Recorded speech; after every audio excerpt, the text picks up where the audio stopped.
to the protests? I actually saw a bus that has been touched somewhere in Johannesburg.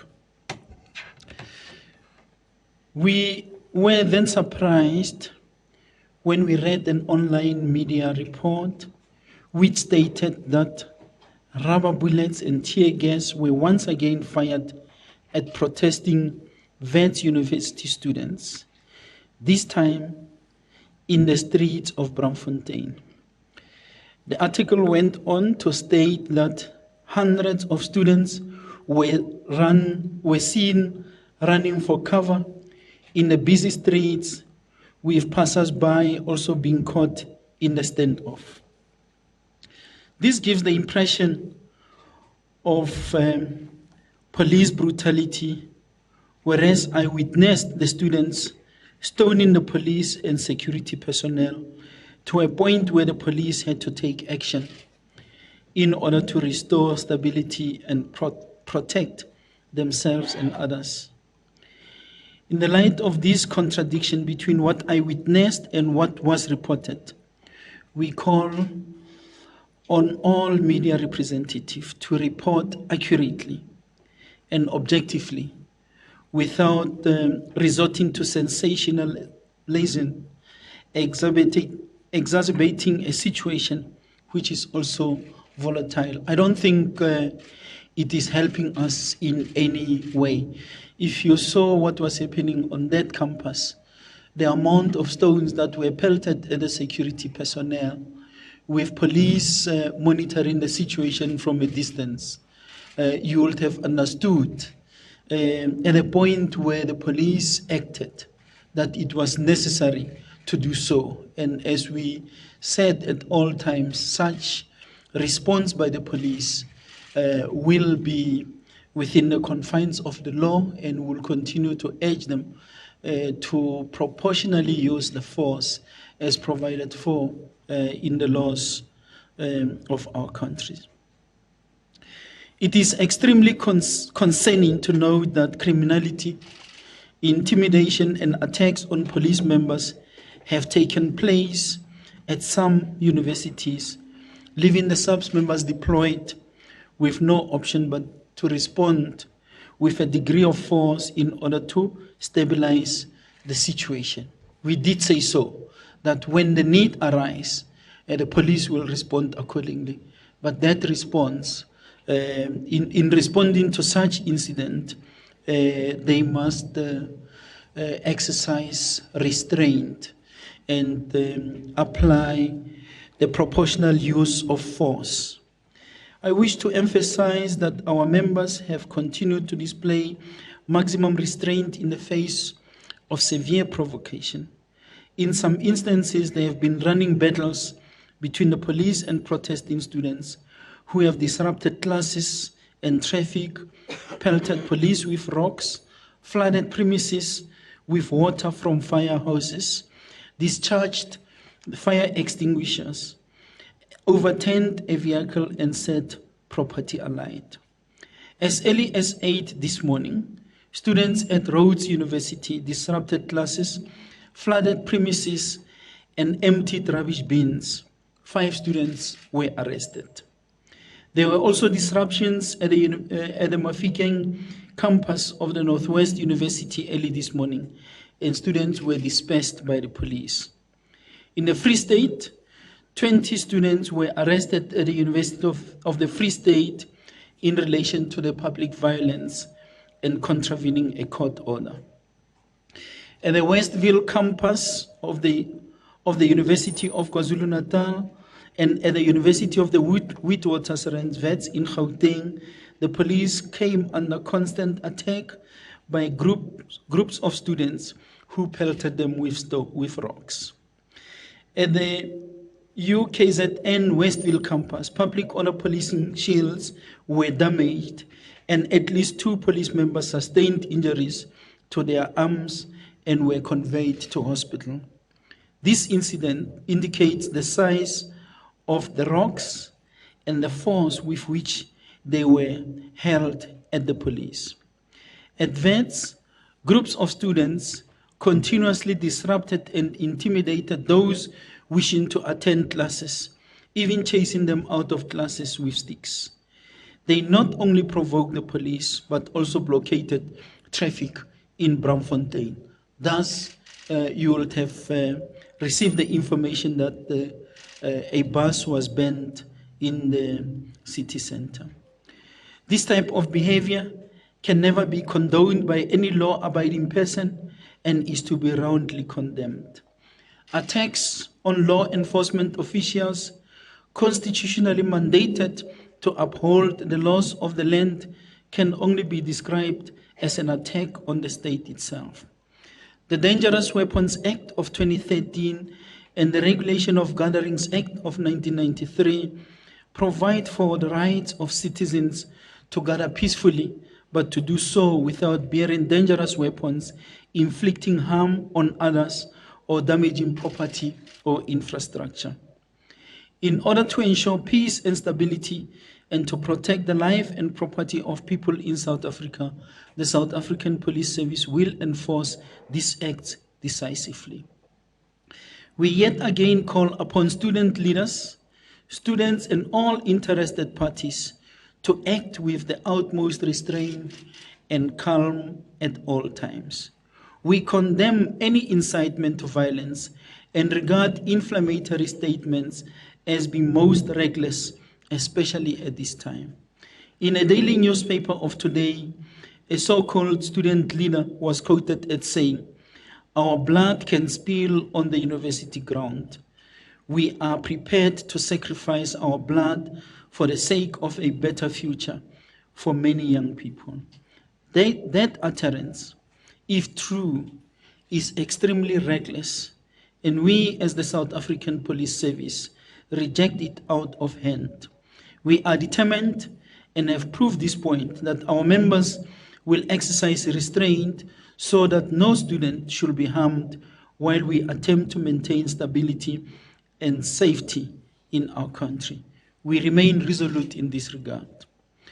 We also request academics to be true academics and not to make inflammatory remarks that could tend to exacerbate the situation, especially comments around policing from an uninformed perspective, including the deployment of police and other law enforcement agencies in the institution, should be left to the competent authority, which is the South African Police Service and the law enforcement agencies. We thank the students at the universities which have maintained a calm presence during the course of today. We urge them to continue to let their voices be heard in a sensible, non-violent manner and wish them luck in their studies. The South African Police Service members on duty today and over the past weeks are commended on their discipline and commitment. Theirs is not an easy task. They have been called upon to protect lives and property in the middle of a dispute that is not of their making. Many, if not most of them, are parents, and to be attacked, insulted, and assaulted by the youth who they only want to protect is a bitter pill to swallow. The police will continue to do their duties wherever needed. We make an urgent call to all concerned to be responsible and act within the confines of the law. As we have said more than once, we believe that dialogue takes precedence, and we urge our future leaders not to jeopardize their futures by heeding the calls of those with their own agendas to engage in lawlessness and criminality. I thank you. Thank you, General. We'll take a round of questions here and then we'll cross over to Cape Town. If you can kindly identify yourself and then pose your question. I see our first hand over there. Thank you, Barry. Good afternoon, General and panel. Barry Bateman, Eyewitness News. General, my question relates to the way going forward. What we've seen today is a lot of cat and mouse between the police and the protesters, where the police are pushed into position to react. They respond with rubber bullets, tear gas. It disperses the crowd and essentially just shifts the battle to a new area. What happened today is that the battle got shifted off Wits campus into the streets of Braamfontein, and it's continuing right now.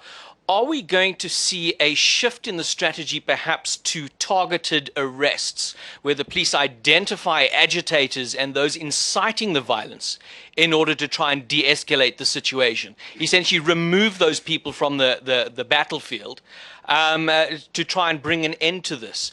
Crime intelligence is here as well. Is this something that is being considered as opposed to this running through the streets, shooting and moving the whole time? Thank you. Thank you, Barry. Any other questions? I see a hand on my left. Good afternoon, General. Sipoma Bena for the Times newspaper. My question is sort of linked to my colleague's question. The Higher Education Minister has said the protest was more than just about fees. In fact, he suggested that it was an agenda to destabilize the ANC government. In fact, an anti-ANC government agenda. Are you able to say, General, whether this is a genuine protest or there is an element of underhandedness, so the third force, if I may put it this way? Thank you. Thank you. The lady in front of me. Good afternoon, it's Rorisan Khosana from The Citizen. It seems like this is becoming more dangerous on a national level. Looking at state of emergency, what does it take for a state of emergency to be declared should this carry on? Thank you very much. General, over to you to answer those three questions. Thanks, Ali. Barry, thanks very much for the question. I think you have become more knowledgeable about policing. It is so that if you are effective in one area, you run the risk of displacing that activity, because at this stage, our concentration has been in the institutions. And as the groups are dispersed and they are not able to do what they wanted to do in the institutions, they run into different directions and they regroup. And at those points where they have regrouped, they will on the spot plan to do something, and it becomes a cat and mice situation. It is so that we had focused ourselves on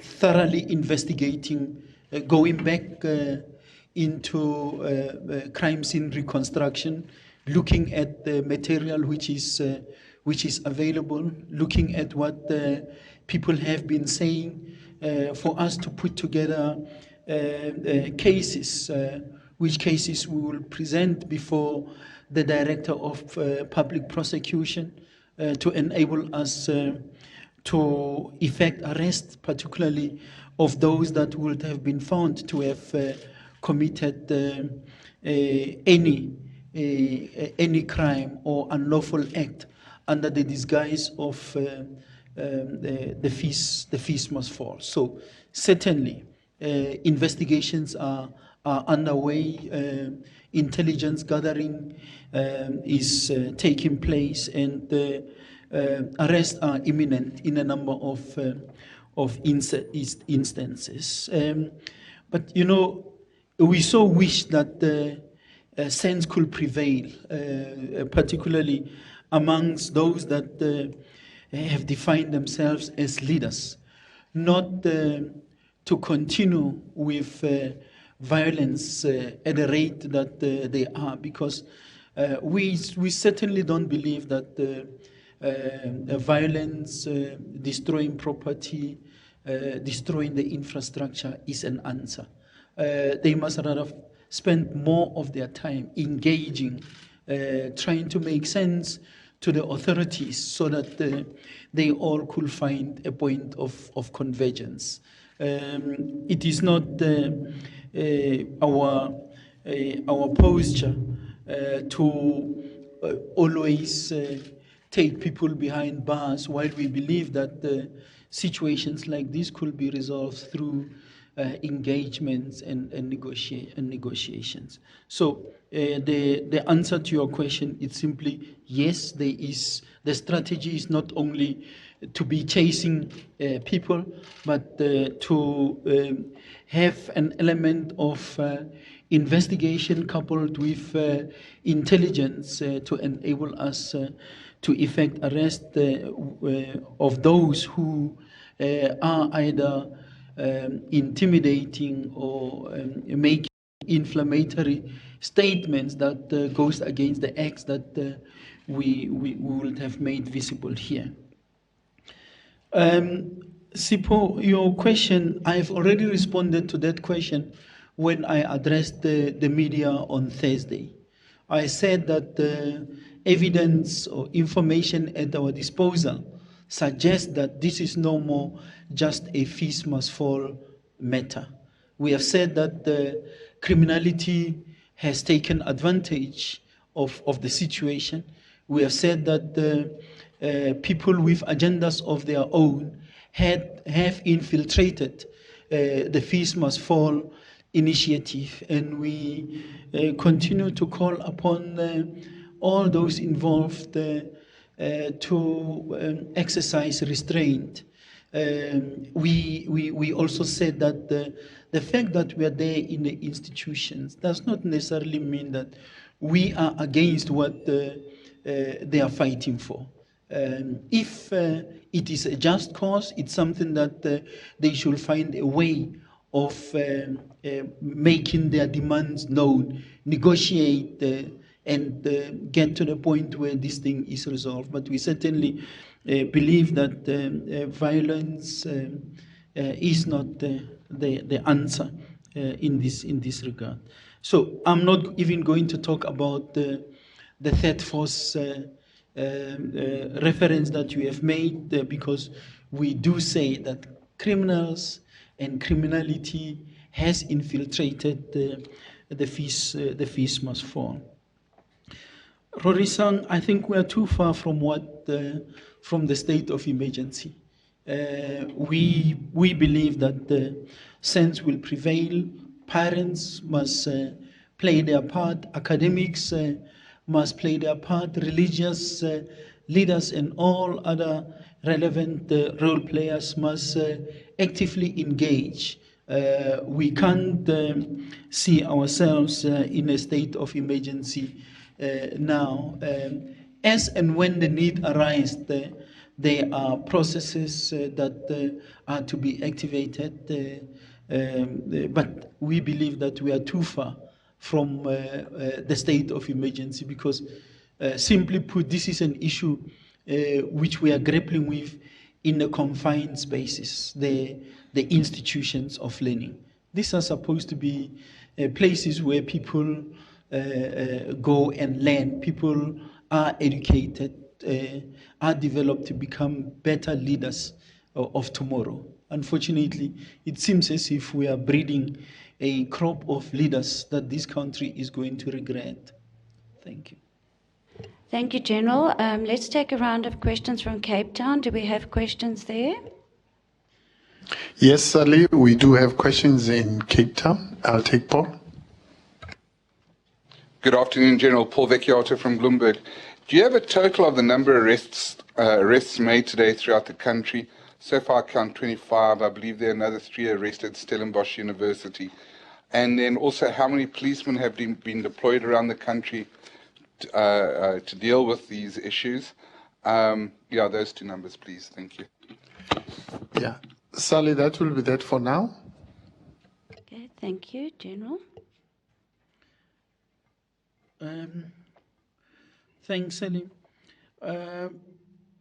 Unfortunately, I'm not going to give any details to these 2 questions. In as far as arrests are concerned, I think it is too early in the day. I have made reference to some numbers in a statement, but I think we are better positioned later to have a consolidated picture. So I may not favor you with a positive response here. In as far as the deployment, the numbers are concerned, I can just say that we have adequately deployed. For operational reasons, not going to disclose any of the force levels. Members of the South African Police Service, the various units are deployed, and others remain on standby as and when the situation demands. Thank you, General. Is there a last round of questions here? I've got someone at the back on the left, and then the gentleman in the front. And a third one. Yes, sir. Thank you, General. My name is Fanapete. I'm from the SABC News. General, you spoke about 2 police officers who were injured. How serious are the injuries there? And are there any students who have also been injured? And if so, how serious is that? You seem to be careful when you said some people must be involved. You spoke about parents, religious, academics. Are you saying that, or do you have a feeling that there has been enough political intervention here? Because you did not mention political intervention, you only spoke about parents. Is there any political will to deal with this matter? And finally, are you making sure that we are not likely to repeat Marikana here? Okay, thank you. The next question. Samuel Masego from Jacaranda FM. General, 2 questions. Do you have the situation under control, or are you becoming reactive, just as our political environment? And 2, are you not making a political statement when you say it seems as if we're breeding a youth generation of leaders that we are going to regret? Are you not venturing into the political space which the South African Police Service is not meant to be venturing into? Thank you. Thank you. And the last question this side. Thulasizwe Semelane from ENCA. General, just a question of clarity on the events of today. You mentioned that you saw the bus, and my understanding is that you have your eyes and ears on the ground. What happened? What transpired with this situation with the bus that was on fire in Braamfontein, as well as a picture that is being circulated among the activists who are on the other side of this argument of a Catholic priest who seems to have been caught in the crossfire. They are suggesting that is the evidence of police brutality. So if you have any details on those 2 issues, the bus and the Catholic priest. And my second question has to do with loss of life. Can you give a guarantee? The violence seems to be escalating, regardless of who's responsible for it from where you stand as a South African, but it does seem to be escalating. Are you able to give a guarantee that there will be no loss of life on your watch? Okay, thank you very much. That concludes our questions. General, over to you. Thanks, Sally. Let me start here. Thulasizwe. I unfortunately do not have the finer details in relating to the bus that went on fire because this happened while walking into this place, and unfortunately I've cut off my line, so only after this I will be updated on further developments as to what is found in that space. I'm not sure who this Catholic priest is and what makes him so special to be mentioned, because far too many people are caught up in the mix here. I don't know on which side of the group was this priest, but like we said, situations like this unfortunately affect not only those that are protesting, those that are actively involved in this process. You also have bystanders that become victims. You have got members of the media that will not volunteer to smoke the tear gas, but because they are there, it will happen. The same applies to members of of the service. So I cannot say much about the Catholic priest. I so wish that he's there to make us find peace and not to incite people into this kind of behavior that we all will strongly condemn. On Thursday, I said to you that already a person died. That person died as a result of the actions of the student. I know that you opted not to report widely about it because it so happened that it doesn't flow from police action to justify the brutality notion.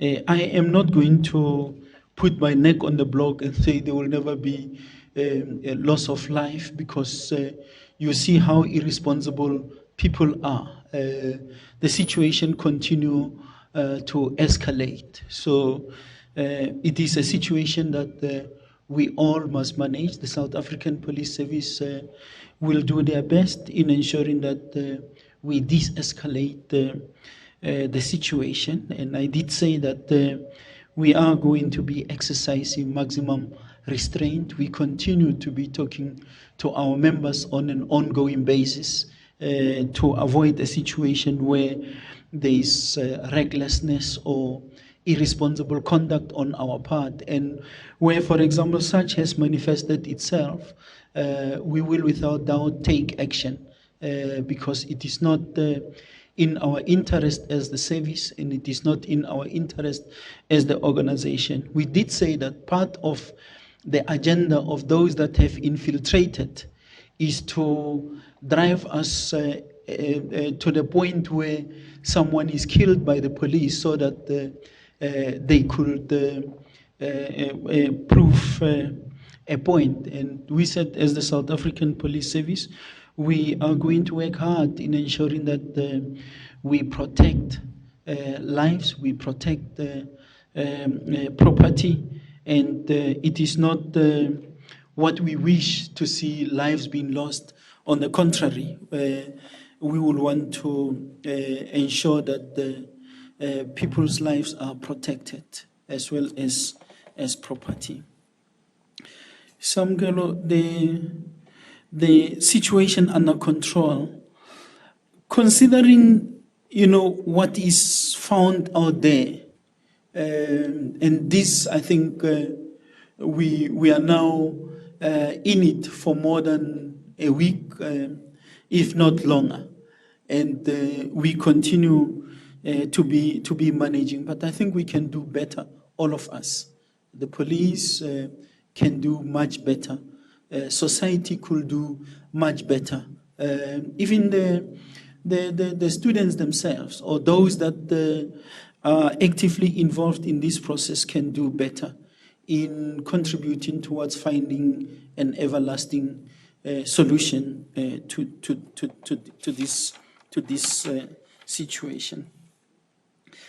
Fana, I'm not able to talk to you on the seriousness of the injuries, how many students and so on. I don't think you will emerge out of the scuffle of this nature without the injuries from those that are actively involved.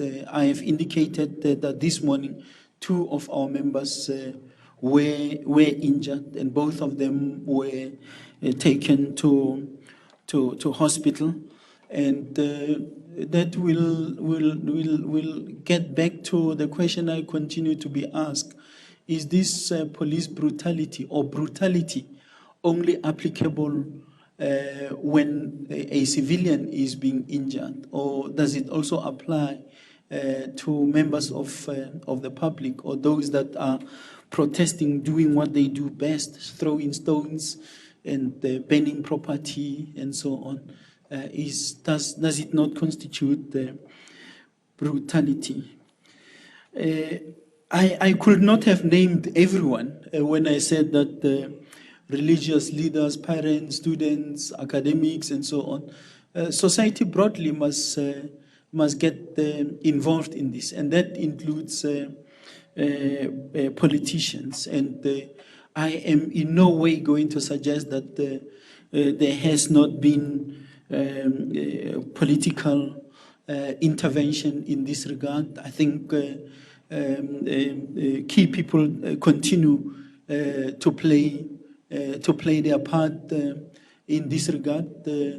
We would have slept very little overnight, and I would have been engaging with ministers that are contributing immensely in trying to bring the situation under control. And I think the government has been on record to say there must be calm, that this situation, it's undesirable. It's a situation that must be managed, and all of us must ensure that we restore order in this situation. So we can never suggest that there is no political will or political intervention in this regard. I also have been on record saying to you that another Marikana is too far. We will continue to exercise maximum restraint. So maybe this is the last time I'm going to hear about Marikana, because what we are busy with are student protests, and we as the South African Police Service will apply the laws of our country, and we are calling upon all of us to be responsible in dealing with this situation. There was a question, I think, I just did not capture.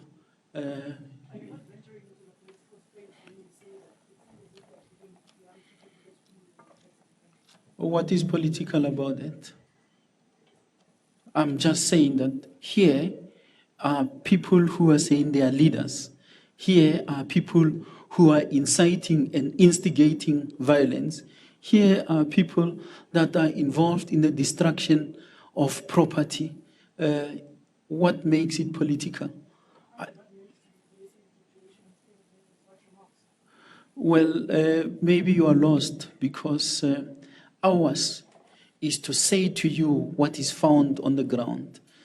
Ours is not to create a sensation like you are trying to do. There is nothing political about what we are saying. We are just saying to you that there must be calm. Be, as a member of the media, report responsibly, not out of context. And we are not here to do politics. We are here to report from a policing perspective. And we are here to make an observation on what is happening on the ground. So the element of sensation that you are trying to create by saying the country doesn't deserve what we are seeing, it can never be political. I think this is what we will say as a responsible citizen. Now, I'm saying it as a responsible member of the South African Police Service, and say this cannot be something that we will want to see taking this country forward. Okay, thank you very much, General. We've come to the end of our meeting. Sorry, Sally. Yes. Sorry, Chair. We've got a follow-up question in Cape Town, the last one, if you can. Thank you. We'll take the last follow-up question. Hi, General Paul from Bloomberg again. Just quickly, what are the police's plans for the rest of the week? In other words, do you plan to keep a heavy presence on or around the affected campuses? Then just a little bit more on the criminal elements. Are these people opportunists, just taking advantage of whatever's going on? Or do you feel as though there's some kind of element of organization behind these criminal elements that are infiltrating? You said infiltrating, the fees must fall. And then when do you expect to have any numbers of arrests for today? Thank you. That will be all, Sally. Thanks very much. From Cape Town. Thank you. General, last. Thanks very much. I did say, in as far as the number of arrests, we do a consolidation on a daily basis, and with the follow-up briefings, we will be able to give an update on the numbers, the number of people arrested. As we did the other day, I thought that we presented here on Thursday that thus far, since the 1st of February 2016, we had recorded 327 arrests. In the next briefing, we will certainly bring you an update on the numbers.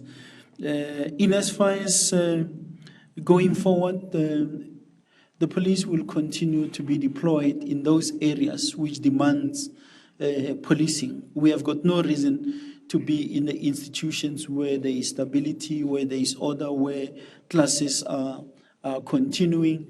But as long as there is an element of violence, there is an element of public disorder, the police will present themselves and will continue to monitor the situation on the ground.